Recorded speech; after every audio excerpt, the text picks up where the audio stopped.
For purposes of the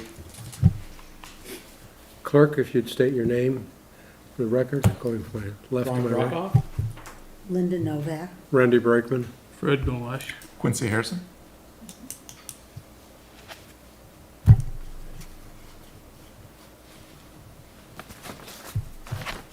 Seeing as we have a quorum, I'll call the meeting to order.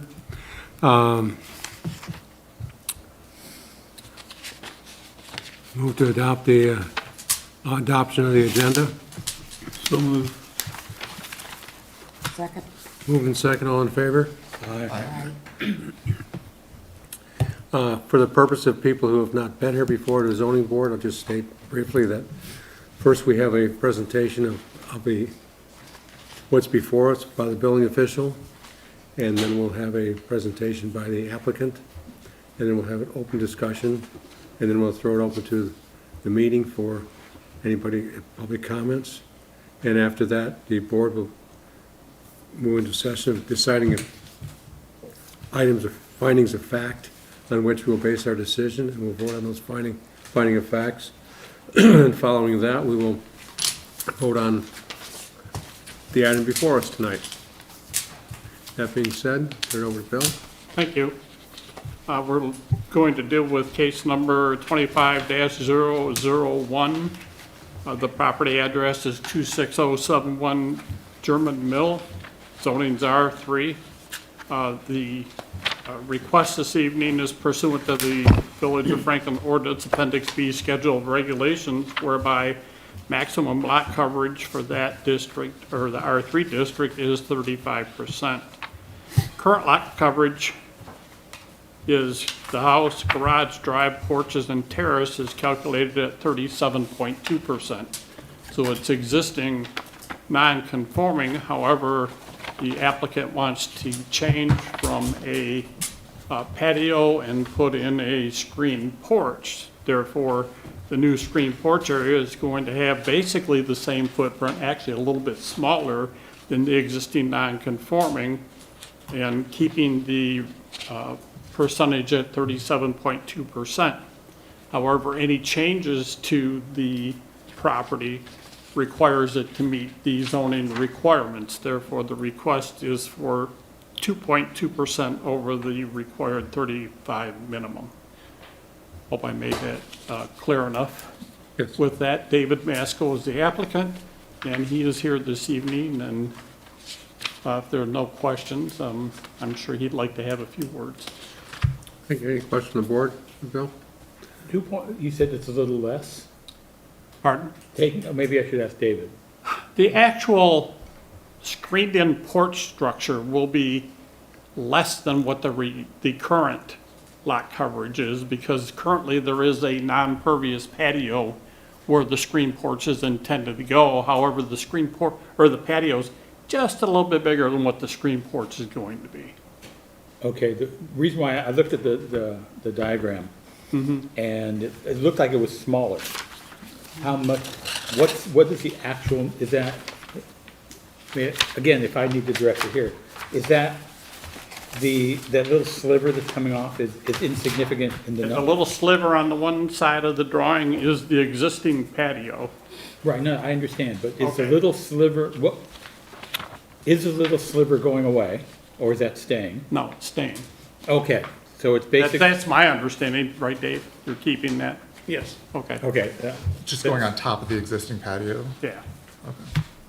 I'll let him okay. explain that- how he's, that's what I what was he's asking. gonna. I was curious on you said a little less. I asked him the same question when he first brought it in. Well, why aren't you getting rid of this, and we'll make it less? But he's got reasons behind it, so I'll let him explain that.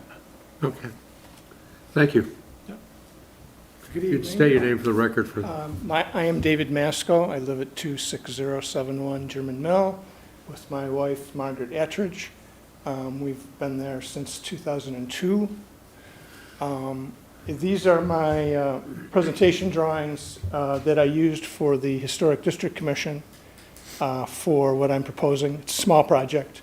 So I can flip through these real quick to explain what I'm proposing, and while I'm doing that, I'll point out some relevant information regarding my request for this variance. okay? So here's my house. Here we go. This was existing in 2002. The rest of this is all new, some of the details I've done.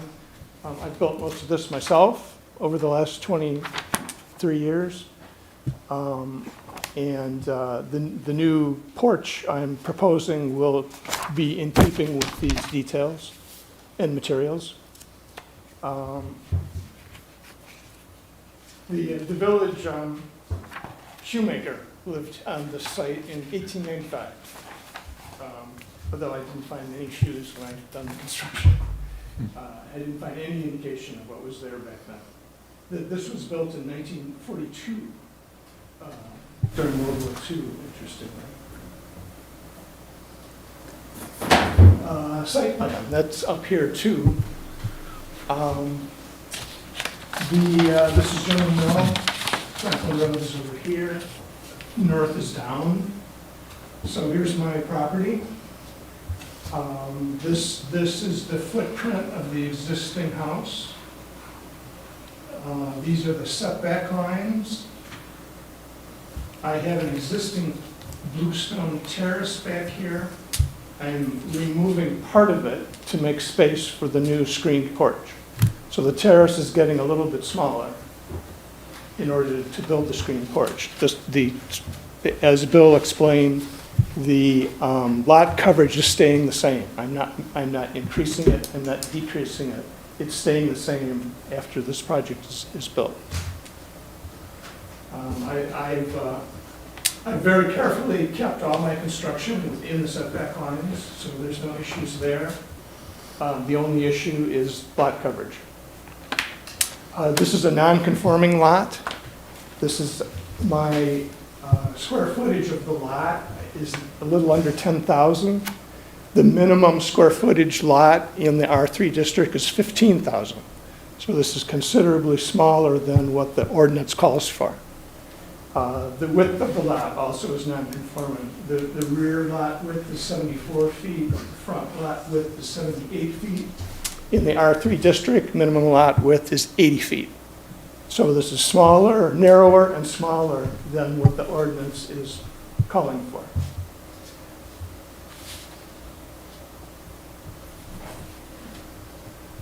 Floor plan, this is the floor plan I drew 23 years ago.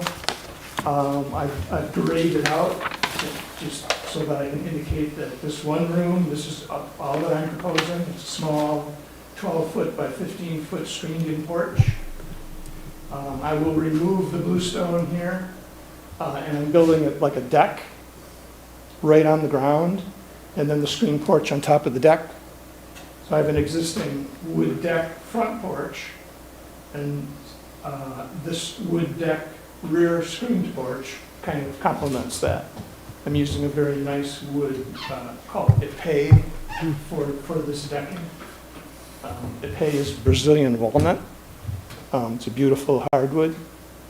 I use it sparingly because it's very expensive, and its sustainability is questionable.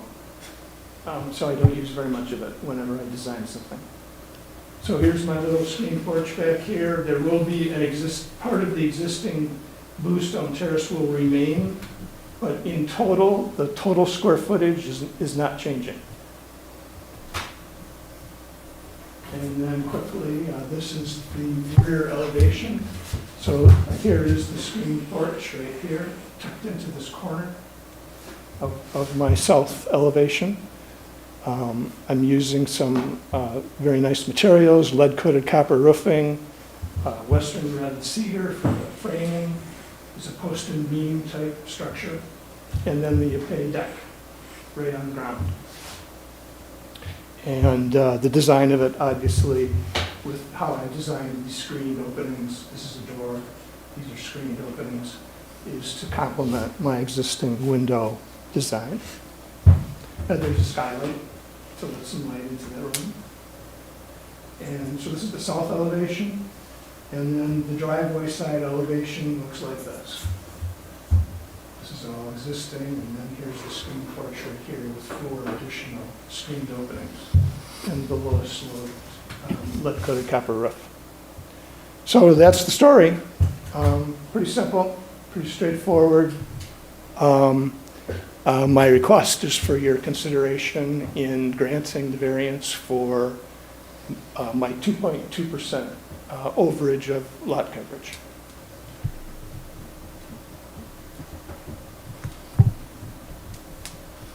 Thank you. Any questions from the board? 2.2% is how many square feet? I'm just curious. 200 and, It's it's on a, my cover sheet. 200 and something, Well, if it's a 10,000. little less than 300, at 296, I think. I think it was, oh, here it is. I don't know, yeah, because see it. it doesn't give it by, the ordinance only addresses percentage. Yes. Doesn't address square Yeah, I foot. think it's a little under 300. It should be the bottom line on that cover sheet. 219, 219 square feet is the over. second to the bottom I line. see. Got it, thank you. And this lot is roughly 5,000 square feet smaller than what it should be Per the ordinance. for the ordinance. Right. So it's really, It's narrower and smaller than what the minimum size lot for the ordinance, which means it's an existing non-conforming lot in the zoning district, right. right? Is there any requirement for the depth of the lot? You said the width had to be 80, but is there anything else? Just, Depth, once just square- you just have the width and minimum depth. width, and you have the minimum square feet, then you Okay. get the depth. Okay. But that's somewhat irrelevant at that Sure. point. It's non-conforming anyway. Yep.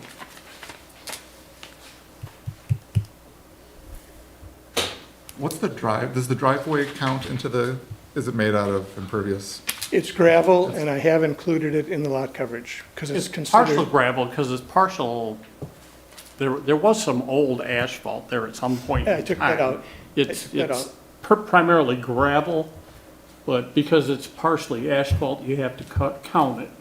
I mean, we could have gotten out there and played the game, you know, but, you You said know, you removed all the asphalt? the asphalt driveway, I removed and replaced it with the gravel driveway. I didn't make it any bigger or smaller. I Right. just replaced it with gravel. But the gravel's is the gravel is permeable permeable. in and of itself, but I went by there and there was a portion between the house and the street that still, I don't know if you left some of the asphalt out there, or I it didn't, looked like it was showing through in some parts, but there's no more asphalt. But, yeah, the driveway is included in the lot coverage, because it's generally considered impervious. I assumed it was considered. yeah, no. I mean, it's not limestone though, right? It's crushed granite. Now, the ordinance is very specific that if you have that, it needs to be a crushed limestone. I don't know, granite probably is impervious as I don't know. Asphalt. limestone. Well, it's not as impermeable as permeable as asphalt or concrete.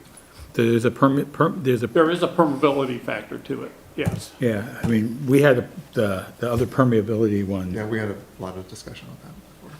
Well, that's going to go back to, just for your information, that will be going to the planning commission soon. The village president has brought that up and wants that whole thing addressed, because the definition of lot coverage and the surface area, I mean, part of calculations, and just as a side note real quick, part of a non-permeable surface is a swimming pool. What the heck? The swimming pool's full of water. Yeah, but Why it would doesn't you let the count- water go Why into would the you ground. count a structure that's full of water as non-pervious? I don't get it. Well, because underneath it is cement. Yeah, it's, It But- doesn't let it go. But the whole point behind being impervious or pervious is, what do you do with the water that's hitting it? Okay? Now you're really getting into a drainage issue more than anything. Yeah. Because structures by definition are only those things which are built above grade. So if you're gonna deal with lot coverage, you're only looking at what happens to the water when it can't soak into the ground. So I'm just saying, this whole Yeah. thing's gonna go back to the planning commission for discussion, but, but that won't, we have to decide based upon Better them today. than us. yeah. So it might be. Oh, by the way, just so you know too, this has been to the Historic District Commission. They have blessed this and offered that you may look favorably upon this. And I believe you should have received emails from some of my neighbors. You should have received those. They were sent to you. No, I didn't get any emails. Maybe they didn't send it to my correct email address, Probably but not. no, I didn't Unfortunately. receive any of those. My immediate neighbors have approved this, but if you didn't get it, then I guess that doesn't count.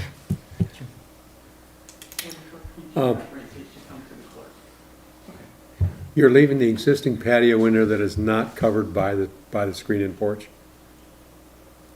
Yes. Yes. So that's the area to the left of the hash and then Yes, across that's where it says, existing patio that will porch. remain, that will remain. okay. Just like a walkway or something, or? or- Well, I have used the patio for outdoor furniture, and now I'm gonna have some nice indoor furniture in the screened porch, but I still wanted a little exterior outdoor patio, Yeah, so, yeah. So, Place to yeah, put the but the barbecue. point, the main point is that the overall lot coverage that I'm proposing is not changing. It's staying exactly as it is now. And I just want to clarify, so if there is not asphalt under the gravel driveway, does that then take it out of the overall? If I had known that, we probably wouldn't be Would here have the this meeting. evening. Because the permeability. But when I went by, it looked like there was still asphalt, but clearly the gravel's obviously packed down or something, because it sure did look like it to me. But I think at this point, having that information and if that could be verified, then the applicant probably could withdraw his request and we'll go home. Because that driveway is more than 219 square feet. Oh, yeah. Yes, Even at 15%, I'm looking at, your garage is in the back left, correct? yes. You got a long driveway, and if it's even factored at 15 to It goes from the 20%. street all the way back to that garage in the back. Yeah, if you So- factored even at 20% permeable or something, you're gonna be clogged back. I have taken gravel driveways and considered them to have 100% permeability. I mean, eventually the water is gonna go through it, and you can move it around, so. When are you scheduled to start your construction if it was approved? The spring, When everything melts. yeah, right. When I had the asphalt driveway, I would get ponding on it, in heavy rains. I have no ponding with the gravel driveway, so water does go through it. I'd like to make a suggestion for the board. Thank you for your comments. At this point, since we can probably check fairly soon if there is asphalt or not on there, I think it'd be beneficial to just ask if he wants to withdraw this without penalty, and you can verify if it's an asphalt driveway or not. If it is, you can come back and we'll run it again type thing. If not, then there's nothing to be decided. If it is if it's not If it's asphalt, gravel, we're fine. you know, and from that That's basis, Bill's- I'd like to have the board just vote on whether we'd like to just accept his withdrawing of this. Do we withdraw it? This is a parliamentarian question. Is it withdrawn, or do we table it It's till up to next you. meeting? Technically, The applicant can the withdraw. applicant can withdraw. If he withdraws, we will allow him to come back at no cost to him Okay. to return. I'm pretty confident that David and I will verify and get this thing worked out. Then we But won't it have to would bring be it back to, Pardon? you won't have to bring it back to you. Then, no, then it would comply with the ordinance. Therefore, it wouldn't have to come back. It's a non-issue. Not an Yeah, issue yeah. at that point. If it is an issue, though, I mean, if that's not verifiable, then we're going to let him come back at no cost to him. I just didn't want him to incur a additional charge. No. Well, that's why I was It would not. asking if when he was planning on doing the construction, because, you know, if it's tomorrow, that's one thing, but if it's in the spring, when we can, you know, get past the snow to see what the driveway is, then it is no harm to him. Yeah. That's fine with me. I have pictures of the driveway. We'll work that out. Okay. Is your Basically request- withdraw. Yeah. It's, you're Is at, your request to withdraw at this point, then? Sure. That's fine with me. Very good. I'll make a motion to accept the withdrawal of Board of Appeals case number 25-001. seconded, if that's, All in favor? Aye. Motion's granted. Thank you for your time. We have one more item on the agenda, and that's the approval of the minutes from July. Any comments or? on those minutes? Move that we accept the minutes as presented. seconded. Moved and second, all in favor? I, Approved. Motion to adjourn. It's been a pleasure. We should do this again next time. Yeah, Motion approved, second, we're Good done. seeing you guys.